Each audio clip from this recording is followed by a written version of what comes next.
At Sierra, discover top workout gear at incredible prices, which might lead to another discovery. Your headphones haven't been connected this whole time. Awkward. Discover top brands at unexpectedly low prices. Sierra, let's get moving. I mean, when we talk about the physical toll of basketball and how the game is stretching its limits with the science and the range that they're asking players to play, do you not find fascinating? I think I might, after the club here, just spend 50 more minutes talking by myself about this game because of all the things I found interesting, and you guys can all leave the room. But the bit of analysis I'm about to give you here, which I think is just funny at the commerce center of all of this. So Moton leaves the game 2 plays in, kind of integral to their interior defense. Immediately, Mississippi gets a 73-yard rush, longest since 2018. The physical toll of, at the end of that game, Miami secondary was gone. If you'd played 2 more quarters, Chambliss would have thrown for 700 yards.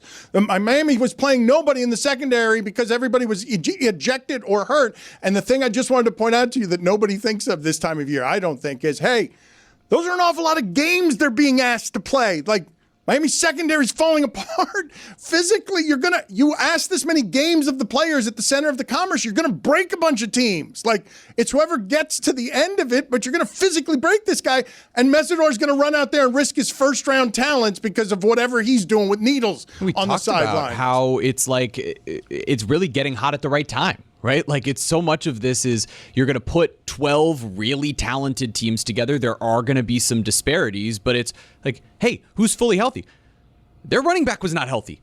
That made a pretty big difference in that football game. He had one big run and then was useless for the rest of the game. Do you guys not find funny the idea that the NFL is playing 17 games with adults? We're also doing that with kids' bodies, and they're going to break the joints and stuff. The fact that Tony's healthy. Like, this kid played all of these games at the college level where half of them he was like 17 years old. It's insane. While making that particular catch that needs to be made inbounds, even if it's out of bounds. Like, there has to be, do you not agree that there needs to be something beyond instant replay where you have an athletic feat of such ballerina grace that you'll remember it for a long time and therefore it should be ruled inbounds whether the toe is in or not? Like, do you believe any dollop of judgment should be applied to the judges who are just the scale of that was too cool. Aesthetic beauty surpasses here our need to get the rule exactly right. That's a completion. Miami wins. No, you're not good with that. I just don't like that a toe counts if you're facing the other direction there.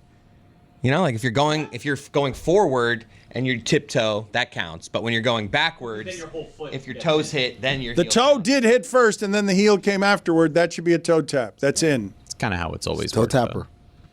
That wasn't even the most impressive play he made, by the way. That one, like, that's the crazy part. Is as unbelievable as that catch was. I would argue that was the most impressive play. The catch that he had that was like, the screen and then just weaving through defenders for like a 25-yard gain. That was the one that makes me go, this guy is a superstar. That for me, that plays more on the offensive line. Like, dude, they're getting out so in front. The blocking there is fantastic. Plenty of the blocking's amazing, and they had. I mean, that's the three-pronged genius of Mario Cristobal. That's where that comes in. But his vision and athleticism and quickness all combining in that moment for that play when they desperately needed it, to me, that was the one where I was like, holy cow, this kid is ridiculous. Let's say this right now. If this kid didn't rush for 60 touchdowns his senior year of high school, massive disappointment. He was special in high school. Played quarterback his senior year. You guys didn't even mention the third and sixth play where he broke 2 tackles. They would have had to kick a field goal. They end up getting a touchdown, because he broke 2 tackles because he was too physically strong. He had 57 catches for 1,018 yards and 12 touchdowns as a receiver before converting to quarterback, where he had 524 yards and 8 passing touchdowns, filling in as the quarterback. You would think that would be the end of the club, but it's not. No, I'm going to keep going. We're walking away. That's fine. You guys can go. Away. I'll talk to Roy and Jeremy about it. I don't care. You guys can all go. No, I'm gone. Roy, Jeremy, if you guys want to leave, you guys can leave too. I'll sit here by myself. What are you talking to us about? All I'll need is video. Okay. Tarek Skubal's arbitration. I got to do the hockey show somewhere else. Because that's pretty crazy, Dan. You see with the Tigers, they filed at $19 million, but Tarek Skubal filed at $32 million. I'm going to just continue to sit here and talk to myself about yesterday's game, and I don't care if all of you leave, because there were a number of things that I did not get to. One of which is the amount of effort that it's going to be to keep being Michael Irvin for the rest of this as we turn him as a mascot into Max Patkin, the original clown prince of baseball. All I need here actually is video. Lewis, are you still here with me? Nah, Lewis walked out. Lewis, Oh, he's there. Look at him. Lewis, just put up on the screen here, because I was trying to teach people before the show, and nobody had any interest in this, and we never did anything else with it, and it was infuriating to me, as every day is around here. And we were talking about Max Patkin and whether or not he was the original mascot, because I don't actually know the history of this. Is Max Patkin, the clown prince of baseball, the guy who invented mascotting? He was more of a barnstormer, Dan. So he was a minor league player, and then he got hurt, and he joined the Navy. And then when he joined the Navy, he gave up a home run to Joe DiMaggio in a game that they were playing against, I guess, the Yankees. But like faking anger, he threw his glove and pouted and stuff, and everybody liked it so much that he turned it into just his shtick, and then started from there. He was hired as a first base coach for the Cleveland baseball team, and then after 1949, he just started barnstorming around the country, showing up at exhibition games and being a bit of a clown. So there were mascots before that in American sports? Though? That I can find out for you. But so he did not invent the mascotting, because the first mascot of any kind that I was introduced to was the San Diego Chicken.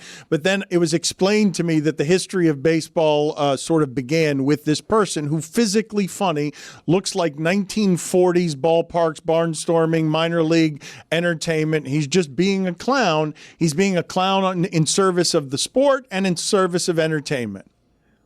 Yeah, I'm seeing that the earliest examples were there was a taxidermy bear for the Cubs in 1908. They later used a live animal in 1916.